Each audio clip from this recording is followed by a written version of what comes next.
partie définition, la transmission d'entreprise se définit comme le processus par lequel un propriétaire cède son entreprise à un repreneur. Il s'agit de la transmission de l'exploitation qui entraîne le transfert de la propriété de l'entreprise. Donc, au sens de l'article 201 du Code général des impôts, la cession s'applique à toute transmission de tout ou partie de l'exploitation par un acte portant transfert de la propriété de l'entreprise. Nous le verrons tout à l'heure. Ce processus peut se faire de différentes manières, chacune ayant ses propres implications juridiques, financières et fiscales. Pour cela, il est important de rappeler les principaux statuts juridiques de l'entreprise. Alors, tout d'abord, l'entreprise individuelle, mais également la micro-entreprise. Donc, il s'agit d'un statut qui est le plus plébiscité pour les travailleurs indépendants. On se rend compte sur le territoire que la plupart des travailleurs indépendants exercent majoritairement sur le statut de l'entreprise individuelle ou de la micro-entreprise. Sous ce statut, la transmission d'une entreprise individuelle ou d'une micro-entreprise est relativement simple. Il n'y a pas de part sociale à céder. En revanche, l'entrepreneur individuel, le micro-entrepreneur, reste responsable personnellement des dettes de l'entreprise, ce qui peut compliquer la transmission ou son projet de transmission. En ce qui concerne la SARL ou le URL, la SARL est perçue comme une structure plus stable et crédible par les partenaires commerciaux et les institutions financières, ce qui peut faciliter la transmission de l'entreprise. Les associés ne sont pas responsables des dettes de l'entreprise, uniquement à hauteur de leurs apports, ce qui protège leurs biens personnels. En revanche, il faut noter que créer une SARL ou une URL nécessite des formalités plus complexes et plus coûteuses qu'une entreprise individuelle ou une micro-entreprise. Pour la SAS et la SASU, l'avantage de cette forme juridique, c'est qu'elles offrent une plus grande flexibilité dans la rédaction des statuts et la gestion de l'entreprise, ce qui peut également faciliter la transmission. Comme pour la SARL, les actionnaires ne sont responsables des dettes de l'entreprise qu'à hauteur de leurs apports. Toutefois, la création d'une SAS ou d'une SASU nécessite là encore des formalités plus complexes et plus coûteuses qu'une entreprise individuelle. En ce qui concerne les principaux modes de transmission, nous allons aborder les principaux modes de transmission en excluant volontairement tout ce qui concerne les fusions ou les apports d'entreprise, où on se rend compte en réalité que ça concerne très très peu les travailleurs indépendants. On va d'abord envisager les principaux modes de transmission en commençant par le mode le plus connu, à savoir la cession de fonds de commerce. Donc, une cession de fonds de commerce implique la vente des actifs de l'entreprise, tels que les équipements, le stock, la clientèle et les contrats en cours. Avec la cession de fonds de commerce, ça permet aux repreneurs de continuer l'activité sans interruption, tout en bénéficiant de la notoriété et de la clientèle existante. Il s'agit pour l'entrepreneur de vendre les éléments d'actifs de l'entreprise. En gros, le chef d'entreprise qui crée son fonds de commerce, le fonds qu'il aura développé par sa clientèle, les contrats qu'il aura signés, les équipements, le stock, aura une valeur vénale, c'est-à-dire on va représenter une valeur qui pourra ensuite revendre à un repreneur. C'est ce qu'on appelle la cession de fonds de commerce. Deuxième mode de transmission, la cession de parts sociales. La cession de parts sociales concerne la vente des parts de la société. Donc, comme on l'a vu tout à l'heure, ça peut concerner la cession de parts sociales de SARL, de URL, de SAS ou de SASU notamment. C'est une méthode qui est couramment utilisée. Elle permet aux repreneurs de devenir actionnaires de la société ou associés et participer directement à la gestion de l'entreprise. Alors, comme je le disais tout à l'heure, l'option de céder les parts sociales d'une société est réservée uniquement aux formes sociales, aux formes de type sociétaire. Et ça exclut les entreprises individuelles et les micro-entreprises où, en entreprise individuelle, on n'a pas la possibilité de céder les parts de l'entreprise individuelle. C'est vraiment une structure en nom propre. Alors, un autre mode de transmission qui existe et qui est aussi plébiscité par les travailleurs indépendants, c'est la transmission familiale. Donc, dans le cas d'une transmission familiale, c'est la passation de l'entreprise à un membre de la famille. Cette option est souvent privilégiée pour assurer la pérennité de l'entreprise et préserver les valeurs familiales. Ça se comprend relativement bien dans le sens où le chef d'entreprise qui aura travaillé corps et âme à son entreprise et qui aura mis son énergie aura la volonté de transmettre à ses enfants le goût pour son métier, sa passion d'entrepreneur à ses enfants et aura naturellement envie de céder, entre guillemets, son bébé à un des membres de sa famille. D'accord? Dans le cas d'une transmission familiale, elle peut bénéficier de dispositifs fiscaux avantageux, tels que le pacte du Treuil, qui permet de réduire les droits de succession. Pourtant, dans un grand nombre de cas, la transmission d'entreprise se fait à titre gratuit, avec notamment des donations faites aux enfants pour reprendre l'entreprise. Donc, c'est comme on l'aura vu. Dans le cas d'une transmission familiale, on va essayer surtout de donner, en fait, si possible gratuitement, sans contrepartie financière, les éléments de son entreprise, de manière à ce qu'ils puissent reprendre dans les meilleures conditions, en fait, sans engager son patrimoine. Dernier point qu'on verra sur la première slide, c'est la reprise par les salariés. On rencontre moins souvent le cas, mais pour autant ça existe. La reprise par les salariés, c'est une solution où les employés deviennent propriétaires de l'entreprise. C'est une option qui peut être mise en place. Souvent, on retrouve sous forme de coopérative ou de société coopérative et participative qu'on appelle les SCOP. Elle favorise la motivation et l'implication des salariés tout en assurant la continuité de l'activité. Ça arrive souvent, on en a entendu parler peut-être dans l'actualité, dans des hypothèses où l'entreprise est en difficulté financière et les salariés font le choix de reprendre par eux-mêmes l'activité afin de devenir, entre guillemets, leur propre patron. Alors là, on va en fait voir donc tout le processus donc de transmission vous a été déroulé, mais pour transmettre, il faut savoir que c'est quand même une réflexion qu'il faut avoir, une réflexion très pointue. Il faut savoir si, mais finalement, mon entreprise, est-ce que je suis prêt à la transmettre? C'est surtout ça. Je peux avoir décidé donc de vendre mon entreprise, de céder, mais est-ce que je suis prêt pour le faire? Donc c'est pour ça on a identifié des étapes qui vont vous permettre de transmettre votre activité, en fait. On parle en termes d'activité, en général. Donc il y a 3 approches. Donc l'approche psychologique, vous avez l'approche intellectuelle et l'approche technique. Alors l'approche psychologique, c'est quoi? C'est simplement que le fait d'être chef d'entreprise ou entrepreneur individuel, est-ce que finalement les notions de gestion juridique, etc., qu'on maîtrise pendant l'activité, est-ce qu'elles sont suffisantes pour pouvoir transmettre donc mon activité?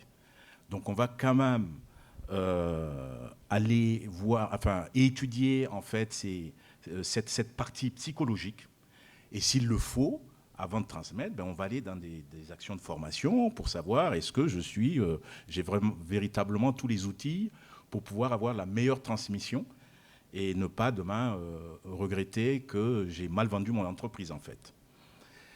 Le réseau social, il compte beaucoup. Bon, aujourd'hui, à l'heure d'aujourd'hui, quand on développe un réseau, surtout avec tous les réseaux sociaux qui existent, on a la possibilité déjà de faire savoir que je suis en train de transmettre mon activité. Donc, on va le développer sur les réseaux sociaux. Et puis, il y a aussi des lieux d'exercice, parce que si on prend le cas de la Guyane, vous avez peut-être votre entreprise qui est localisée à Saint-Laurent-du-Maroni, par exemple. Et puis, vous avez cette opportunité de dire que cette activité, pour la développer, peut-être qu'il faudrait que je cherche un acquéreur ou un repreneur qui se trouve sur l'île de Cayenne, parce qu'on va estimer que l'île de Cayenne sera plus propice à développer cette activité. Et puis, il y a cette approche intellectuelle. Donc, l'approche intellectuelle, c'est déjà en son fort intérieur, on va essayer de faire un bilan personnel sur les compétences qui ont été déjà acquises, et on va se fixer donc un délai dans le temps. Comment on va utiliser ce délai et étudier toutes les les actions qu'on doit mettre en place pour pouvoir vendre son entreprise. Et puis finalement, avec qui aussi? Parce qu'il ne s'agit pas d'avoir en face quelqu'un qui va arriver parce que il a le montant nécessaire pour acheter, mais ce n'est peut-être pas celui-là qui saura gérer après derrière. Donc tout ça, c'est à vous aussi enfin, celui qui transmet son entreprise, c'est à lui de voir à qui il vend l'entreprise. Souvent, quand on a des entreprises depuis longtemps, on aimerait garder cette notoriété, même quand on passe devant, on sait que bon, on a vendu à une personne ou une personne physique ou morale, et qu'elle continue à développer cette notoriété que le cédant a développée en amont. Donc c'est pour ça qu'il faut absolument faire toutes les recherches sur les modalités de cession. Bon, Monsieur Castor vous a expliqué un peu toutes les modalités de cession.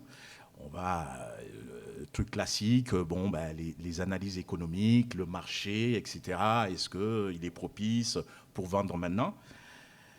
Et puis, on va aussi aller demander de l'aide pour pouvoir avoir des informations peut-être qu'on n'a pas, parce que c'est vrai qu'on a tendance, quand on est chef d'entreprise, de dire que oui, mais finalement, on maîtrise, je saurais quoi faire. Et puis après, quand on est en face de la situation, en fait, non, on ne sait pas faire. Et puis, ça peut être une catastrophe. Voilà. Et puis, bien sûr, l'approche technique, c'est ça. Donc, il faut aller. On a aujourd'hui la chance d'avoir des organismes qui peuvent vous accompagner. Donc, on a la Chambre de commerce. Moi, je suis membre du réseau Entreprendre Guyane. Donc, au niveau du réseau Entreprendre Guyane également, on a la possibilité de faire l'accompagnement. Et surtout, c'est que le dossier doit être béton. Donc, pour constituer le dossier, il faudrait que vous ayez tous les éléments qui puissent donner les avantages pour l'acquéreur de pouvoir acheter votre entreprise. Donc ça, c'est le dossier technique, c'est surtout ce dossier-là, c'est le dossier de rédaction. Il faut savoir si au niveau comptable, on est OK, tout est OK, et puis voilà. Donc ça demande un peu plus d'effort. Donc voilà, en fait, les étapes clés sur ce qui est approche psychologique, intellectuelle et l'approche technique.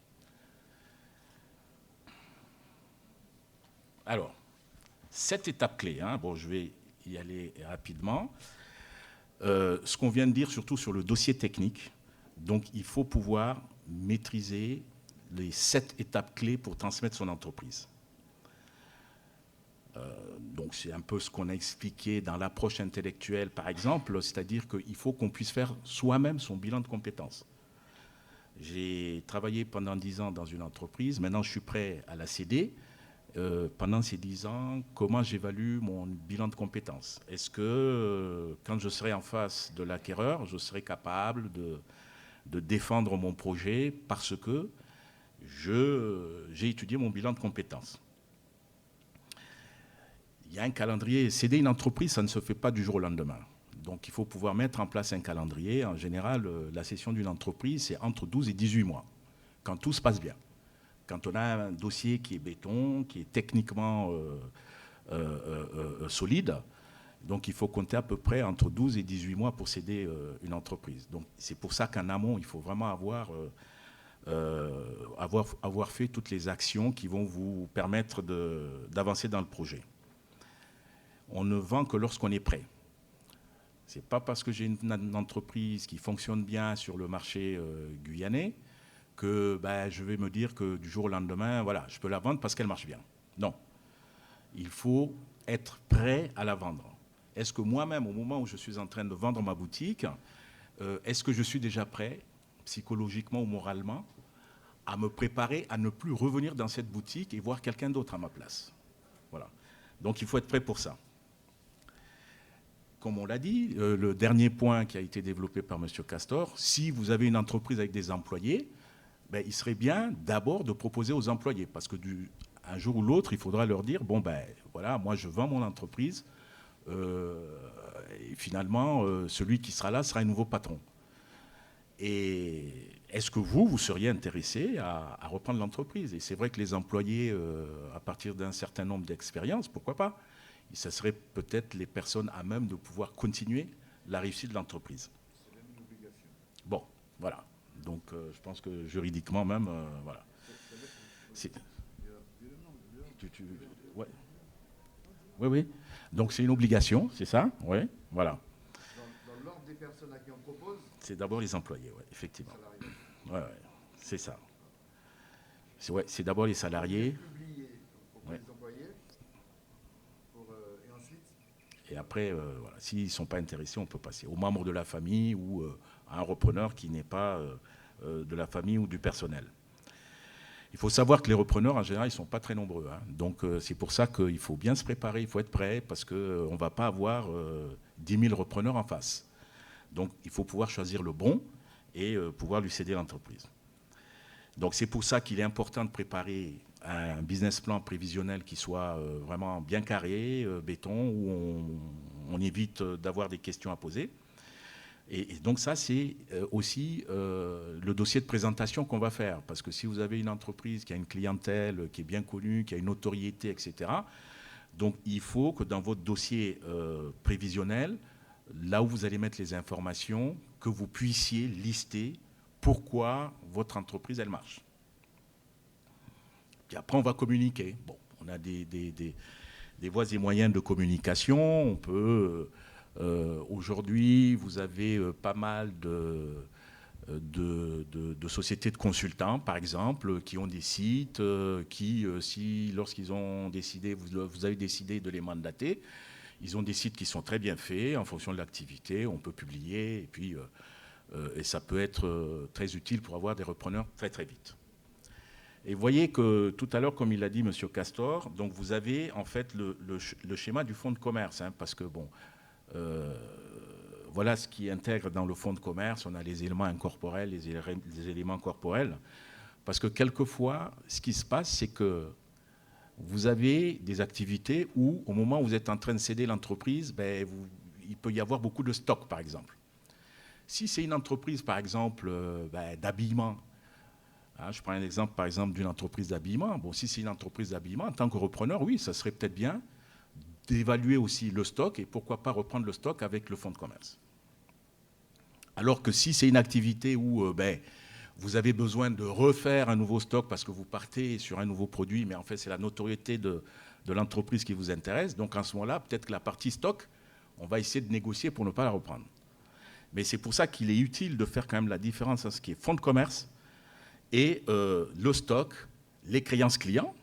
Bon, les créances clients, ça peut être intéressant si ce n'est pas des créances qui sont douteuses, qui ne sont pas à très long terme, qu'on peut récupérer tout de suite. Donc, c'est de l'argent qui va entrer dans l'entreprise que vous allez acquérir ou qui va être cédé. Et puis la trésorerie. Bon, une trésorerie qui est négative, en général, bon, on n'est pas très intéressé d'acheter, alors que si vous avez une entreprise qui a une belle trésorerie, bon, vous pouvez avoir un acquéreur qui va se décider tout de suite. Et bien sûr, le passif, bon, pour l'entreprise individuelle, on n'a pas de capital, donc c'est du fonds propre.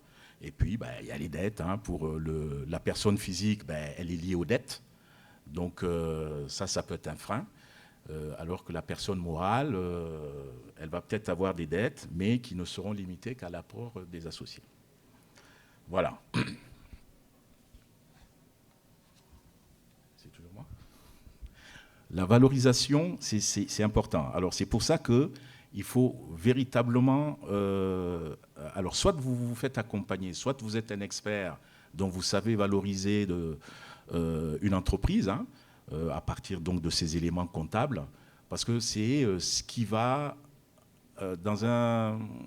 pendant la négociation, le repreneur, en fait, lui, il va regarder, il va voir, il va faire ses calculs, et si l'entreprise, elle a été très mal valorisée, alors qu'elle devrait avoir une valeur qui n'est pas celle qui a été définie, bon, on peut se retrouver pour le cédant à vendre une entreprise qui n'est pas son prix. Donc vous allez perdre de l'argent au lieu d'en gagner. Donc il y a des stratégies qui existent. Bon, là encore, lorsque vous ne savez pas le faire, il ne faut pas hésiter à aller voir des organismes d'accompagnement. Ils savent, c'est leur métier. Donc vous avez des consultants, des chargés de mission, de sociétés spécialisées dans la cession de fonds, la reprise de fonds. En Guyane, je ne les connais pas bien. Je sais pas. Je sais qu'il y a Transactio qui s'est installé ou qui veut s'installer ici, je ne sais plus. Voilà, les experts comptables aussi, quelquefois, ont cette compétence à vous aider dans la valorisation de votre entreprise. De toute façon, l'expert comptable, dès l'instant où même en entreprise individuelle, vous avez un expert comptable, au moment où vous êtes en train de vouloir valoriser votre entreprise, il faut se faire accompagner par l'expert comptable. Son travail, il pourra vous valoriser l'entreprise et vous dire, bon, ben voilà, elle coûte tant, voilà le prix de cession qu'il faudra mettre sur l'annonce. Voilà. Donc ça, c'est la partie valorisation. Mais la partie valorisation, sauf si le chef d'entreprise est un expert en finance ou en comptabilité, il peut le faire. Mais en général, il faut se faire accompagner par les experts en la matière. Alors, la partie la plus amusante, c'est la partie fiscale, bien évidemment, parce qu'il y a des sessions qui sont dites gratuites, parce que vous n'avez pas de plus-value dessus, vous fermez votre boîte, vous la cédez à des personnes qui vont non pas acheter votre fonds de commerce ou vos actions. L'héritage, on en a parlé tout à l'heure avec tout ce qui est SCI et de ces compagnies. En revanche, dès que vous faites des transactions, quelles qu'elles soient, vous avez l'obligation de payer tout ce qui est taxe sur la plus-value. J'achète, donc moi je reçois, mais celui qui vend, le cédant, il perçoit une petite plus-value qui va faire que vous avez, la taxe sur la cession, l'implication fiscale pour le cédant. Et plutôt que de rentrer dans des détails, parce que franchement, je vous avoue, quand j'ai pris ça pour essayer de le vulgariser, on va dire, de le mettre à la portée de tous, et à commencer par moi-même, d'ailleurs, il y a trop de chiffres. Il y a trop de chiffres. Et l'essentiel est de savoir, pour l'essentiel, que vous avez des experts comptables, comme a dit tout à l'heure le monsieur de Réseau Entreprendre. Quand vous êtes prêt à vendre, c'est que vous avez déjà tout analysé, y compris intégrer les coûts que vous allez devoir payer par rapport à la plus-value que vous allez faire. Et à partir de cet instant-là, vous êtes à même de compter sur votre comptable, votre expert comptable même, pour pouvoir faire le nécessaire et vous éviter, comme on dit, l'optimisation fiscale, la stratégie pour minimiser l'impact fiscal. Ce n'est pas de votre ressort. Je ne vous conseille vraiment pas. Vous êtes chef d'entreprise, vous savez faire vos affaires, vous savez vendre, vous savez faire des prestations de services. Je ne vous conseille pas d'analyser ça vous-même. Parce que quand on regarde la fiscalité pour les successions, entre le barème progressif, je vais dire barème progressif, bon, on ne sait pas.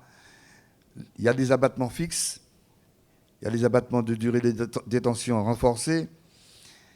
Ce sont des termes qui, ça va vous compliquer l'existence et vous risquez de faire des erreurs. Donc, l'optimisation fiscale, je la conseille avec un expert comptable, un fiscaliste de préférence, de façon à ce qu'il y ait une meilleure vision de ce que vous allez obtenir et en même temps perdre lorsque vous allez vendre votre fonds de commerce. Pour l'acquisition, c'est un peu plus simple, parce que bon, vous allez faire des acquisitions soit en actions, soit en part sociale, soit en don, parce que c'est un parent qui vous a cédé ou un décès, etc. Parce qu'il y a plusieurs types de transmission, comme a dit M. Castor tout à l'heure. Pour celui qui va acheter son fonds de commerce, l'essentiel, c'est de voir par rapport à ce qu'il va mettre en place comme stratégie commerciale,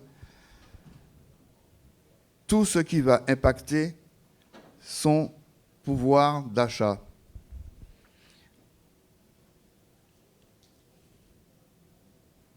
Alors, j'avais une petite recommandation que je voulais vous céder. C'était. Lorsque le chef d'entreprise cède sa participation dans la société, il n'est pas taxé immédiatement. Mais l'année suivante, c'est ce qu'il faut retenir. Vous n'êtes pas taxé tout de suite. Mais l'année suivante, suivant la déclaration de tous ses revenus, en cas de plus-value, je le répète, en cas de plus-value, il devra donc s'acquitter d'un impôt. Et cette plus-value réalisée par le chef d'entreprise à l'occasion de la cession de ses droits sociaux sont soumis de plein droit à une taxation réalisée sous la forme d'un prélèvement forfaitaire unique. C'est ce qu'on appelle le PFU. Là encore, je ne vais pas rentrer dans des détails parce que si je commence à vous expliquer ce qu'est le PFU, Madame va me faire signe tout à l'heure qu'il faut s'arrêter, quel que soit son taux marginal d'imposition, auquel s'ajoute le prélèvement social, parce qu'il y a les prélèvements sociaux également, enfin, il n'y a pas que le fiscal, il y a les prélèvements sociaux, et soit un taux d'imposition global. Compte tenu de la contribution exceptionnelle sur tous les hauts revenus. La complexité, pour moi, de parler de la fiscalité là en quelques minutes, relève du simple fait qu'il y a plein de dispositions, notamment au niveau transmission, le régime général d'exonération en fonction des recettes. Pour les entreprises industrielles et commerciales de vente, de fourniture, de logement, etc., de l'exception, en principe des locations meublées, l'exonération est totale si vos recettes n'excèdent pas 250 000 euros. Elle est partielle s'ils sont comprises entre 250 000 euros et 350 000 euros. Donc, on va passer l'après-midi à faire des choses comme ça. L'essentiel qu'il faut retenir de mon intervention là, sur la fiscalité, allez voir un professionnel, un expert comptable, fiscaliste, avant de faire votre transaction. Alors, on va revenir rapidement sur les distinctions entre propriété du fonds de commerce, et propriété des murs. C'est souvent des notions qui peuvent parfois être source de confusion dans l'esprit des travailleurs indépendants. En gros, c'est de savoir, quand je transmets mon entreprise, qu'est-ce que je transmets exactement? En quoi consiste la propriété du fonds? En quoi consiste la propriété du mur? C'est quoi la notion de bail commercial? On va revenir sur ces aspects-là très, très rapidement. Sur la partie propriété du fonds de commerce, ce qu'il faut retenir, c'est que le fonds de commerce, il est composé des actifs de l'entreprise. On l'a vu tout à l'heure. Donc, les actifs de l'entreprise, ça va inclure la clientèle, le matériel, les équipements, les stocks, les contrats en cours, et parfois même, selon les entreprises, les licences ou les autorisations administratives. Donc, en d'autres termes, le fonds de commerce représente l'ensemble des éléments nécessaires à l'exploitation de l'activité commerciale. Lorsque je vais transmettre l'entreprise, et plus spécifiquement le fonds de commerce, ça va permettre aux repreneurs de continuer l'activité sans interruption, tout en bénéficiant de la notoriété et de la clientèle existante. En gros, je récupère l'actif, ce qui constitue les actifs de l'entreprise. Quand on parle de propriété des murs, donc là, ça concerne un bien immobilier, c'est-à-dire le bien immobilier où l'entreprise est située. Donc ça va être le local commercial, l'atelier, l'entrepôt ou tout autre bien immobilier utilisé pour exploiter l'activité commerciale. On va vraiment faire la distinction entre le lieu où est exploité et les murs, c'est-à-dire le bien immobilier dans lequel le fonds de commerce est situé. Donc la propriété des murs, elle peut être distincte de la propriété du fonds de commerce. On fait vraiment la distinction. Et en fait, il est courant dans la réalité, c'est que l'entrepreneur, il est locataire des locaux commerciaux et il peut être, selon les cas aussi, également propriétaire des murs. Mais pour autant, la distinction existe. La propriété des murs, ça peut être un atout important pour l'entrepreneur, donc ça permet de sécuriser l'emplacement de l'entreprise et de bénéficier de la valeur du bien immobilier. Un bien immobilier, généralement, en fonction de son emplacement, il prend de la valeur avec le temps. C'est un actif qui se déprécie relativement peu. Le fonds de commerce, lui, il est plus susceptible d'être exposé aux aléas, c'est-à-dire qu'il y a une grève, il y a un mouvement de grève, il y a certains événements qui peuvent affecter la vie de l'entreprise et qui peuvent affecter par là même la valeur du fonds de commerce. J'ai un sinistre, etc. J'ai un incendie, par exemple. Les murs tiennent, mais j'ai perdu tout mon stock. ça impacte nécessairement mon fonds de commerce sans que ça impacte la valeur de mon immeuble. Donc, sur la partie propriété des murs, il faut bien faire la distinction et ça va être important parce que quand je vais acheter un bien immobilier, la valeur et l'investissement que ça va nécessiter, il ne sera pas forcément le même que quand je vais m'engager dans une démarche de transmission, d'acquérir uniquement le fonds de commerce. Et il faut prendre en compte aussi tout ce qui concerne la gestion de l'immeuble, l'entretien, tout ce qui a trait à la vie du bien immobilier. Alors, autre notion qui peut être importante à saisir, c'est le bail commercial. Le bail commercial, lui, c'est un contrat de location d'un local dans lequel est exercée une activité commerciale, industrielle ou artisanale. C'est un document juridique qui est très important car il définit les droits et les obligations des deux parties. D'un côté, le propriétaire, qu'on va appeler le bailleur, le propriétaire des murs, et le locataire qui va exploiter son fonds de commerce. C'est souvent l'entrepreneur. Donc, dans le bail commercial, pourquoi il est important? Parce qu'il va préciser notamment la durée du bail, le montant du loyer, les conditions de renouvellement et de résiliation, ainsi que les responsabilités de chacun en matière d'entretien et de réparation. Le bail commercial va offrir une certaine flexibilité à l'entrepreneur, car il va pouvoir louer sans avoir à investir dans l'achat d'un bien immobilier. Cependant, c'est très important de bien négocier les termes du bail pour éviter les conflits et les litiges. Voilà, donc c'est vraiment ces notions-là dont il faut prendre en compte quand on va parler de transmission d'entreprise. C'est qu'est-ce que je transmets? Est-ce que ça va être du fonds de commerce? Est-ce que ça va être les murs? Qu'est-ce que je transmets exactement? Mon droit au bail, etc. etc. C'est vraiment des notions qu'il faut bien pouvoir distinguer. Donc les écueils, comme on l'avait précédemment dit, hein, c'est ça, il faut la mauvaise évaluation, on va sous-évaluer ou surévaluer son entreprise. Donc dans les deux cas, c'est l'entrepreneur, enfin le cédant qui va être impacté. Parce qu'en sous-estimant, il aura peut-être vendu à un prix qui n'est pas le prix de l'entreprise. Et en surévaluant, il va avoir du mal à trouver de nouveaux acquéreurs. Il faut vraiment être préparé. Donc, comme on vous l'a dit, l'aspect fiscal, l'aspect comptable, il faut véritablement se faire accompagner par les experts en la matière. Ça, c'est très important. On peut avoir être excellent dans tout ce qui est partie commerciale, marketing, etc., mais ça ne suffit pas pour pouvoir valoriser une entreprise. Donc il faut vraiment que les documents qui vont être préparés soient préparés par des experts en la matière.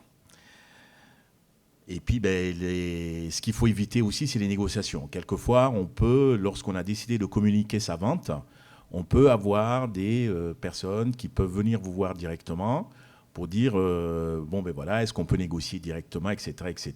Bon, on sait que souvent, permettez-moi le terme, dans ce type de transaction, il y a beaucoup de filous, des gens qui sont habitués à ça, et donc il peut avoir le dessus sur le cédant. Donc il faut faire très attention, et puis après, ça peut générer des conflits. En fait, vous allez vous retrouver dans un processus où vous vous êtes rendu compte qu'en fait, que vous vous êtes fait avoir. Et puis finalement, c'est vous, en tant que cédant, qui perdrez plus de temps, plus d'argent que celui avec qui vous aviez mal négocié. Voilà.